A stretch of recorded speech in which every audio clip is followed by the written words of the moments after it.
నాకు 1 సంవత్సరం పట్టింది. అధికార యంత్రాంగానికి చెప్పాను, మళ్ళీ ఇలాంటి పునరావృతం కాకుంటే ఏం చేయాలని ఆలోచిస్తే కడాను ఒక సమస్య పరిష్కారానికి ఒక మార్గం చూపించారు. అది బ్లాక్ చైన్ టెక్నాలజీ. ఈరోజు బ్లాక్ చైన్ టెక్నాలజీ సర్వే చేసిన తర్వాత బ్లాక్ చైన్ టెక్నాలజీలో పెడితే ఎవ్వరు కూడా మీ రికార్డు ట్యాంపర్ చేయలేరు. అక్కడి నుంచి ఎప్పుడైనా ట్యాంపర్ చేసినా ఎవరు చేశారో తెలిసిపోతుంది. ఈరోజు మీకు ఇచ్చిన పుస్తకం ఉంది, అందులో క్యూఆర్ కోడ్ ఉంది. మీ ఫోన్ నుంచి క్యూఆర్ కోడ్ చూపిస్తే మీ పొలం ఎక్కడుందో అది నేరుగా గూగుల్ మ్యాప్లో మిమ్మల్ని తీసుకెళ్తుంది. రెండవది, మీరు క్యూఆర్ కోడ్ కొడితే ఈరోజు ఈ క్షణంలో మీ భూమి మీ పేరుతో ఉందా, ఎవరన్నా మార్చేశారా కూడా వస్తుంది. అంటే ఎప్పుడు కావాలంటే అప్పుడు చెక్ చేసుకునే విధంగా ఎన్ని ప్రాంతాల్లో మీ భూమి ఉన్నా అన్నీ కూడా ఒకే పట్టాదారు పాస్ పుస్తకంలో తీసుకొచ్చిన ఘనత ఈ ప్రభుత్వానిది, ఎన్డీఏదని చెప్పి మరొక్కసారి మీ అందరికీ హామీ ఇస్తున్నా. ఇంకో పక్క నేను ఆలోచించాను, నేను ప్రోగ్రామ్ ఇష్యూ చేయొచ్చు, అందులో అవకతవకలు చేసి మళ్ళీ యాజ్ ఇట్ ఈజ్ రాస్తే సమస్యలు వస్తాయి. అందుకే మీరందరూ చూడండి, ఈరోజు ఈ కేవైసీ పెట్టాం, రైతును భాగస్వామిని చేశాం.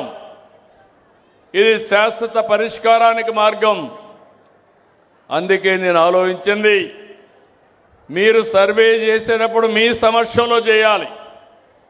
అందుకే మీకు సమాచారం ఇచ్చి ఈ కేవైసీ తీసుకున్న తర్వాతనే మీ సమక్షంలో సర్వే చేశాం.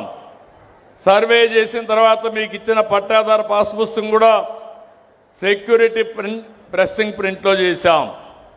కరెన్సీ ఏ విధంగా చేస్తామో ఆ విధంగా చేశాం. మన నోట్లు ఉంటాయి, ఆ నోట్లు మారిగిన దీన్ని కూడా చేశాం. అది చేసే మునుపు మళ్ళీ వెరిఫై చేయాలి. మళ్ళా మీకు ప్రూఫ్ ఆఫ్ కాన్సెప్ట్ పంపించాం, వాస్తవాలు ఏమున్నాయి ఇప్పుడు చదివినిపించారు. మీరు ఒప్పుకొని సంతకం పెడితే ఈ కేవైసీ ఇస్తే అప్పుడు ప్రింటింగ్కి చెన్నైకి పంపించి మళ్ళా ప్రింట్ చేసి తెప్పించాం. ఆ ప్రింట్ చేసి తెప్పించి మళ్ళా మీకు ఇచ్చే పరిస్థితికి వచ్చాం. ఈరోజు నేను చాలా గర్వంగా చెప్తున్నాను, 6688 గ్రామాల్లో రీసర్వే పూర్తిగా నిర్వహించి భూ రికార్డులన్నీ అప్డేట్ చేశాం. ఇప్పటి వరకు 26,46,000 మందికి పట్టాదారు పాస్ పుస్తకాలు ఇచ్చి సమస్య పరిష్కారం చేసిన ప్రభుత్వం ఈ ప్రభుత్వం.